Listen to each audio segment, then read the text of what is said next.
My dear students, welcome to all in my bio class. Today I am going to discuss about the structure of a flower. The flower is a modified shoot for reproduction. Many hormonal and structural changes are initiated, leading to the differentiation and development of floral primordia. When we will see a flower, we see that in the early stage it appears as the floral buds and then it blooms into a flower. Flower bears the reproductive organs where gametes are produced. Androecium is the male reproductive whole. It consists of stamens, and gynoecium is the female reproductive holes. It consists of carpels. It is known as the stamen. It is the male reproductive part and it consists of the following. First one is known as the filament and another is known as the anther. Filament.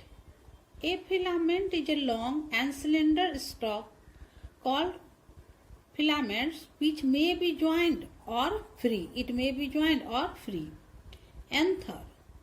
The anther is a bilobed structure and each lobe or sac consists of two theca separated by a septum. This one.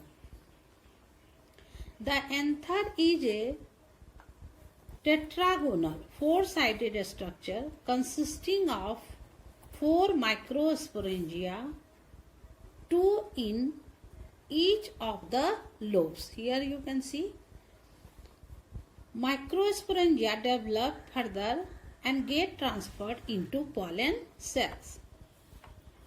Now, a structure of microsporangium.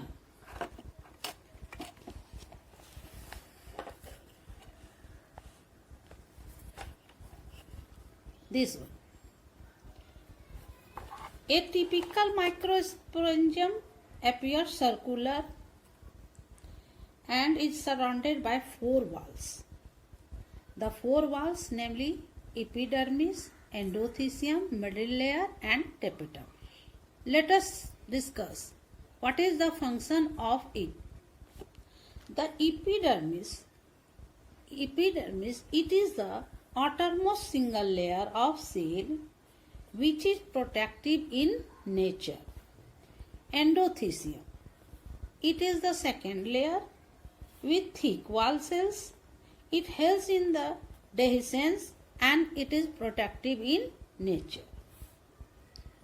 Middle one, middle layer, it is the third layer composed of 1 to 3 layers of cells, helps in dehiscence and protective in nature.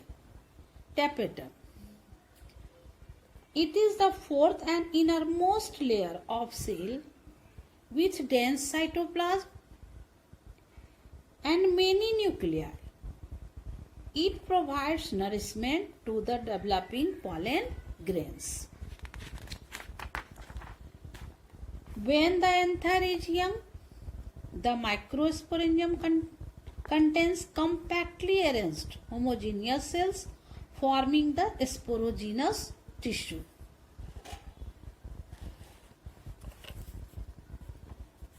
This one. This is known as the sporogenous tissue. At maturity, the two microsporangia of each lobe becomes fused and forms one pollen sac. Only one pollen sac. Each cell of the sporogenous tissue in a microsporangium acts as a potential pollen mother cell. Each cell of the sporogenous tissue acts as the Potential pollen mother cells. You can also say PMC in abbreviated form. The pollen mother cells undergoes first meiotic cell division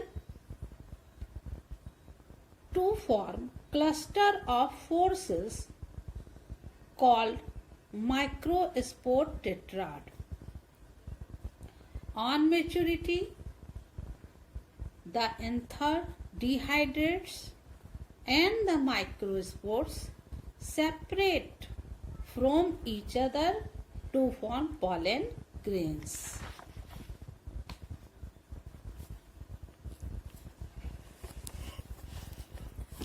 Here you can see how there is a formation of pollen grains. This is the microspore mother cells. It undergoes meiosis 1, as a result of which there is a formation of microspore tetrad.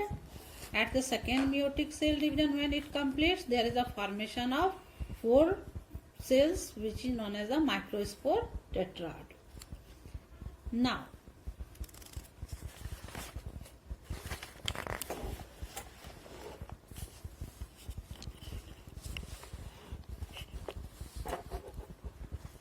look at the picture. This one is known as the pollen grains. This is a mature pollen grains. The pollen grains represent the male gametophyte. Pollen grains are generally spherical in structure. They possess 2 prominent layered walls. Outer one is known as the exine, which is wavy, spiny. It varies from species to species. Then exine, outer one is exine and the inner one is known as the intine. Its name is intine. Exine is hard and made up of sporopollenin. It shows a variety of architecture. Characteristics of each species.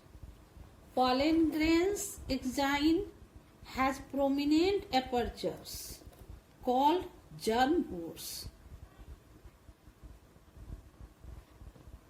where sporopollenin is absent. At some places there is no any germ pores. The pollen grains are well preserved as fossils because of the presence of sporopollenin. Sporopollenin, which is one of the most resistant organic material present in nature. It can withstand high temperatures and strong acids and alkali. No any enzymes. There are no any enzymes that degrades sporopollenin is so far known. So we can say the exine is very hard, tough, and it helps in the protection of pollen grains for the longer time. The inner wall of the pollen grain is called intine. It is thin and continuous layer. It is thin and continuous layer made up of cellulose and pectin. The newly differentiated pollen grain has a central nucleus and cytoplasm. The protoplast mitotically divides into 2 unequal cells. One is bigger, vegetative cells, and another is smaller, which is known as the generative cells. This stage of the pollen grain is known as 2-celled stage. In majority of angiosperms, pollens are released in the 2-celled stage. One vegetative, another is known as the generative. Whereas in other species, The generative cells divides into two male gametes and thus pollen is said to be in 3-celled stage. In most of the angiosperms we can say it may be 2-celled stage and in some it is 3-celled stage when it released. What is the importance of this pollen grain? They contain male gametes for reproduction. These are nutrients rich and thus are taken as food supplements also. Pollen grains can be stored for years in liquid nitrogen at minus 196 degrees Celsius to be used later in the crop breeding program. As pollen grains are rich in nutrients and consumption of them has been expected to increase performance of athletes and race horses. Pollen grains of many species, example Parthenium, cause severe allergy, bronchial problems, asthma and bronchitis, etc. So, these are about the microsporogenesis. What is pollen grains?